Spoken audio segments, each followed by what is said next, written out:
Novak Djokovic se qualifie pour la finale de Roland-Garros. Il écarte Carlos Alcaraz dans le choc des générations en 4 manches.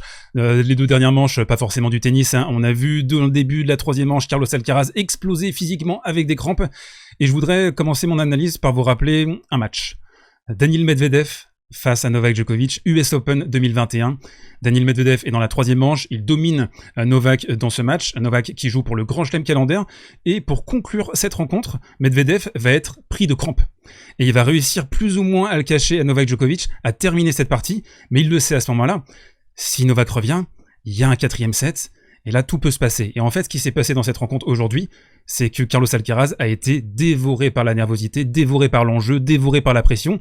Il y a la composante physique, très certainement. Bien sûr, on aura les explications concrètes ces prochaines heures sur la situation de Carlitos.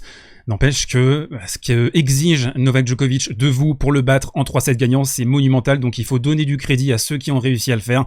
À Daniil Medvedev dans un match à enjeu phénoménal. Donc bravo Daniil. Stan également. Stan, on en reparle là 8 ans après la finale de Roland-Garros 2015. Ce qu'il a fait aussi, le triptyque à l'Australienne avec Novak qu'il finit par battre. Pour battre Novak Djokovic sur ce format, il faut livrer une prestation extraordinaire sur le plan de la composition physique, du maintien de l'énergie, garder son calme, gérer les momentum. On a vu sur les balles de break également, Novak était clinique depuis le début de la partie. On va rentrer plus en détail bien sûr dans l'analyse, je vais vous montrer aussi que dans le début du 3e set, Djoko, il est pas loin de flancher physiquement. C'est un peu ironique à ce moment-là parce que on pense plutôt que Carlos Alcaraz a le match en main et qu'il va réussir à plier en 4 potentiellement, et c'est pas du tout ce qui s'est passé. Avant de mettre les mains dans le cambouis et de vous donner mon analyse à chaud de cette rencontre, je vous présente mon petit partenaire, Winamax, les Winamis de Winamax qui m'accompagnent sur les meilleurs moments de la quinzaine, le site de paris sportifs de légende également, avec des cotes de zing zing. Vous pouvez parier sur la fin de Roland-Garros, vous aurez la saison sur gazon également. Regardez déjà Novak 1,90 projeté sur Wimbledon, donc régalez-vous. Vous avez le lien d'inscription dans la Descro avec un code promo également très spécial. Il reste plus que quelques jours pour l'utiliser, SV10 après première inscription. Un dernier mot important, service volé X Winamax, c'est sur la base d'un jeu responsable très important, que les adultes qui peuvent jouer sur les paris sportifs Winamax, très important.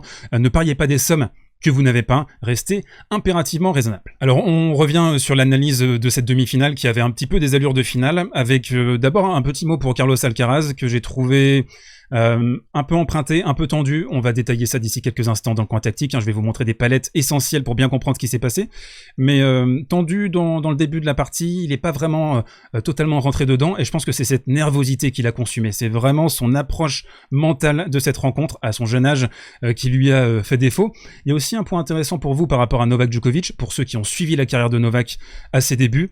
En 2005 à Roland-Garros, il abandonne en Grand Chelem face à Guillermo Coria. En 2006, donc il a 19 ans, il abandonne face à Rafael Nadal à Roland-Garros, tout pareil, et en 2007, donc il a tout juste 20 ans, il abandonne également à Wimbledon face à Nadal. Donc Novak, il a eu des problèmes dans ses jeunes années, à 19-20 ans, pour tenir la distance sur les grands chelems, et bon an mal an, et surtout à partir de 2011, il a réussi à trouver la méthode pour tenir 4-5 heures. On a l'Australian 2012 face à Rafa où les mecs tenaient 5 heures et des brouettes, un match d'anthologie avec quasiment aucun déchet. Et c'est là aussi, quand tu observes tout ça, que tu te dis, les Rouneux, les Alcaraz, ils sont pas prêts physiquement. Alors, est-ce que c'est l'alimentation? Est-ce que c'est le sommeil? Est-ce que c'est la préparation?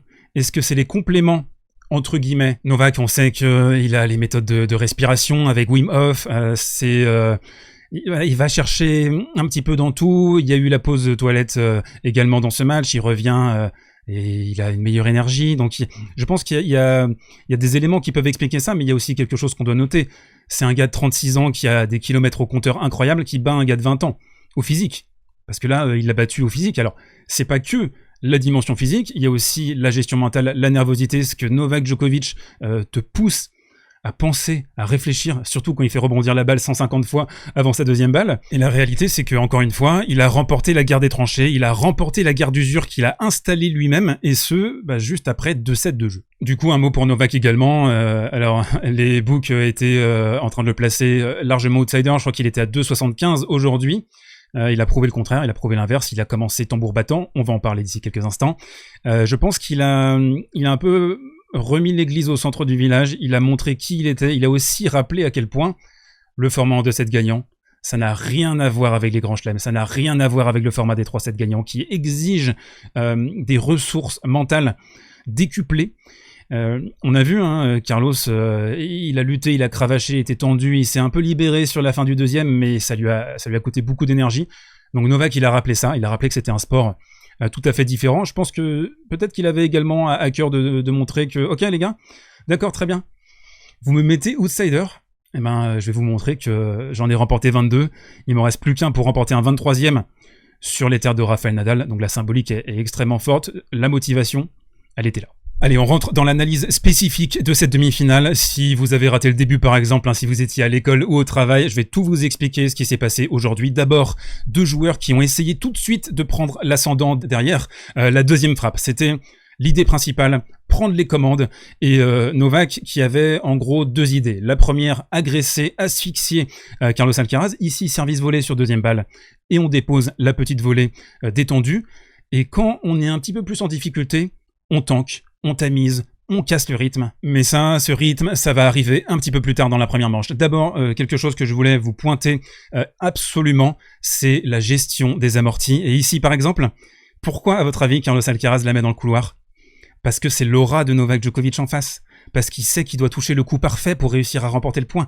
Et c'est toujours pareil avec ses joueurs, c'est pareil avec Rafa, c'est pareil avec Novak, et c'est aussi pareil avec Alcaraz. Ce qui fait subir à ses adversaires parfois, c'est que tu sais inconsciemment que tu dois jouer le coup parfait, du coup tu surjoues un petit peu. Djokovic qui va remporter le premier set, et écoutez bien cette statistique, Carlos est à 83% de première balle dans le set 1, et il va le perdre quand même, et on a vu la qualité de retour magistrale de Djokovic sur une bonne portion de cette rencontre. Alors là on se met un petit peu plus loin, vous voyez on décroche, c'est pas la position campée à l'intérieur, mais ça peut lui arriver de décrocher, notamment sur terre battue au retour de service. Et là qu'est-ce qu'on fait? On utilise l'énergie, on renvoie la balle avec, vous le savez, ce cadre lesté sur les extérieurs avec des petites bandes de plomb. Ça lui permet de prendre la balle, tac, et on renvoie avec un timing toujours saisissant du côté du joueur serbe. Allez, on arrive dans un axe de l'analyse un peu différent, c'est le tanking, j'appelle ça le tanking, de la part de Djokovic. Donc on a 3 balles de débreak sur le 7e jeu, le fameux, El Famoso 7e jeu, et là, c'est Marin Cilic réincarné, quoi.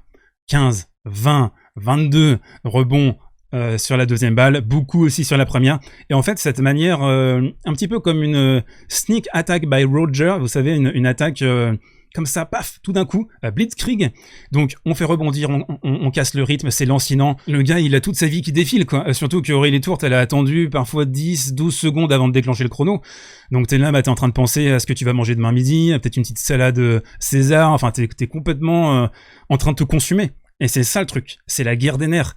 Et ce type de stratégie, surtout qu'il n'y a pas de temps entre la première et la deuxième, même si je pense qu'il y a une limite raisonnable, acceptable. Mais voilà, on casse le rythme, on essaie de priver de plaisir Alcaraz, et c'est un des éléments que je vous avais exposé avant la rencontre. Djokovic, qui d'une façon tout à fait létale va réussir à mettre le couvercle sur ce set, il est à 3 sur 12 sur sa deuxième balle sur le set numéro 1, et surtout la statistique la plus intéressante, c'est Carlos Alcaraz qui est à 0 sur 4 sur les balles de break, et à chaque fois que Novak a eu besoin d'une première, d'un gros service pour sauver des points importants, il les a trouvés. Donc on peut parler du physique d'Alcaraz après, dans la 3e, dans la 4e manche, mais sur les 2 premières manches, il a été très bon, je trouve. Service extérieur ici, par exemple, sur une balle de débreak. On bascule dans le 2e set, et là, j'ai le grand sourire. Je suis comme ça, parce que le point là qu'on a vécu, point de l'année, je pense, un point étourdissant qui va se finir par une course défensive de Carlos Alcaraz, et paf, un peu à la méthode squash, on va réussir à disposer la balle ici. Ça nous a fait penser à un point également de Roger Federer, je crois qu'il était plutôt dans cette position de mémoire, Roger, un point étourdissant, hallucinant, mais qui demande des ressources physiques aussi à celui qui le remporte. On a donc un 2e set très équilibré, très plaisant, avec une tension. Alors je tweetais, la tension, je peux carrément la toucher, quoi. C'était proprement hallucinant. Alors c'était pas forcément toujours un niveau tennistique énorme, c'était pas la finale de l'Australian 2012, mais dans la tension, dans la gestion des momentum, dans les choix tactiques, dans les services volés, dans les amortis, dans les contre-amortis, dans le petit jeu, il s'est passé beaucoup de choses. C'était, je pense, un super set de tennis, le 2e set. Et là, à noter, un MTO pour Novak Djokovic avec un poignet droit manifestement un petit souci à ce moment-là. On reprend le jeu, 4-3, et Carlos Alcaraz qui va faire la décision, qui va remettre un peu plus d'intensité, enfin, et de contrôle, de concentration dans son jeu. On l'a vu beaucoup parler avec son clan depuis le début de la partie, et là, surtout, on voit Novak lâcher la main sur son revers. Peut-être les effets du poignet, pas sûr vraiment à ce moment-là, et c'est pas fini. Alcaraz qui va servir pour le gain de cette manche, et c'est là aussi où tu peux t'éviter des jeux supplémentaires, de la fatigue supplémentaire, deux énormes fautes directes je trouve. D'abord sur une amortie, un point avec une amortie, et là, t'as plus qu'à exécuter Novak, qui est en train de partir sur la gauche, et il va envoyer une souche. Novak, à contrario, lui qui est clinique sur les balles de break, un revers long de ligne. Sur le jeu suivant, on bascule totalement dans le paranormal avec un 0-40 et Novak Djokovic qui va réussir à s'en sortir, à survivre avec un service volé, un rallye conclu ici avec Alcaraz qui fait une course démoniaque. Je crois qu'il part du tableau ici et il arrive à faire une énorme diagonale. On a aussi un service gagnant externe pour le joueur serbe qui recolle à 5 partout. Et là, on est vraiment dans l'intensité du combat. C'est génial. 5 partout, 0-15 et Novak Djokovic qui est dans une bonne position ici, une défense extraordinaire. Il a couru Carlitos aujourd'hui avec ici un lob de défense magistral. Il va remporter le point, il va réussir à sauver le point. Vraiment sur la défense, sur les retournements de points, les sauvetages, les deux joueurs étaient à un niveau assez cosmique. Et il aurait pu basculer à 6-5. On lève la jambe un peu tôt, hors timing sur cette séquence, sur cette exécution. On est d'ailleurs sur le ratio à 8 coups gagnants, 14 fautes directes pour Novak Djokovic dans ce deuxième set. Et là, ça va être un dernier jeu très très compliqué pour lui. Un service volé raté, un petit peu mou sur une amortie. Vous le voyez ici, le temps de réaction pas optimal, dépassé par une accélération et une faute directe en coup droit. Là, il va pas réussir à la remettre. Et on bascule à 1-7 partout. Et à ce moment-là, très clairement, toutes les personnes qui regardent ce match se disent Alcaraz est en train de passer la tête au niveau physique, ce qui est confirmé d'ailleurs quelques instants plus tard avec une amortie de revers balancée, je trouve, de la part de Novak Djokovic. Alcaraz, il a la main sur la rencontre à ce moment-là. Et c'est ça qui est, je pense, pour certains d'entre vous, je l'imagine, terriblement frustrant. On arrive sur le drama de cette rencontre, ça a beaucoup fait réagir sur les réseaux sociaux, forcément. On est à ce moment-là à 2h27 de match et Alcaraz qui explose. On est à 1 partout à ce moment-là et il explose au niveau physique, des crampes d'abord dans la main, ensuite dans la jambe, un peu partout. Tout son corps était dur à Carlitos et on lui explique t'es bien gentil garçon, mais si tu veux prendre un MTO, te faire soigner là pour les crampes, en tout cas les soulager, tu vas prendre un jeu de pénalité. Et moi, ce que je regrette, c'est pas la règle en soi. Parce que sinon, là, les travers, vous pouvez imaginer que ça va être usé et surabusé par les joueurs, mais je regrette l'application globale du règlement et des règles en tennis avec de la géométrie variable, mais dans tous les sens, quoi. Tu peux sortir... déjà, tu peux faire un MTO complètement fake. Tu peux t'inventer un truc. Ouais, j'ai mal là, j'ai mal ci, j'ai mal boum. Ok, ça existe et tu peux le faire. Et voilà, c'est sale, mais tu peux le faire. Tu peux partir 7-8 minutes, te changer, revenir et casser le rythme de ton adversaire. La fin de cette partie, elle est tristoune, forcément, parce que le choc fait plouf. 7-3, 7-4, il n'y a plus rien à voir. Un léger regain pour Alcaraz... on avait l'impression au début du 4e, mais ça va pas du tout se matérialiser et Novak Djokovic se qualifie pour la finale de Roland-Garros. C'est l'heure du bilan sur cette demi-finale. Avant ça, si vous êtes arrivé jusque-là, si vous avez apprécié le contenu, le ton, l'analyse, n'hésitez pas à vous abonner à cette chaîne. On se retrouve pour l'analyse de la finale. Pour Wimbledon, il y aura une quotidienne. Si vous appréciez la chaîne, c'est très très très important que vous vous abonniez. Ça permet de débloquer plein de choses, des accès. Moi, ça me permet de progresser également et de vous offrir des analyses de meilleure qualité. Je vais essayer de me bonifier. Alors, le mot de la fin, ce serait le suivant. Novak Djokovic, ne jamais sous-estimer Novak Djokovic. Ne jamais sous-estimer Rafael Nadal. Ne jamais sous-estimer ces gars-là. On a vu la démonstration de Carlos Alcaraz face à Stefano Tsitsipas. Tsitsipas a un jeu qui fait briller Carlos Alcaraz. On pouvait se demander si, Carlos Alcaraz joue son meilleur tennis, son peak tennis, quand il joue son plein tennis, ouais, il est au-dessus tennistiquement. Dans la flamboyance, dans l'agressivité, il peut vraiment faire mal à Novak. Il peut le battre, bien sûr. Mais la réalité, c'est pas ça. La réalité, c'est qu'on a un gars en face qui maîtrise les momentum, qui sait quand te prendre à la gorge. En fait, le début de match, moi, j'ai vu un lion. J'ai vu un gars, je te rentre dedans, je te laisse pas réfléchir, je te laisse pas respirer, je t'impose quelque chose. et c'est Novak Djokovic qui a eu les clés. Alors, il a de la chance, je pense, un petit peu quand même, il faut le dire, sur la troisième manche, parce que si Alcaraz tient le coup physiquement, on a tout à fait un autre match. Et un dernier mot pour terminer cette vidéo, cette analyse sur le grand absent de ce tournoi, Rafael Nadal. Souvenez-vous le quart de finale l'année dernière. Hein. On est là, on se dit, Novak est favori, Rafa, ça va pas le faire, ça va coincer. Et qu'est-ce qu'il fait Rafa? Il rentre dans le lard de Novak. Et là, c'est ce qui s'est passé, je trouve, c'est la même stratégie. Donc c'est des gars qui maîtrisent leur sport, c'est des gars qui maîtrisent totalement toutes les caractéristiques, tous les éléments. Pour les battre, il faut sortir une performance merveilleuse à tous les niveaux. Tennis, gestion des nerfs, physique. Et Alcaraz n'en a pas été capable aujourd'hui.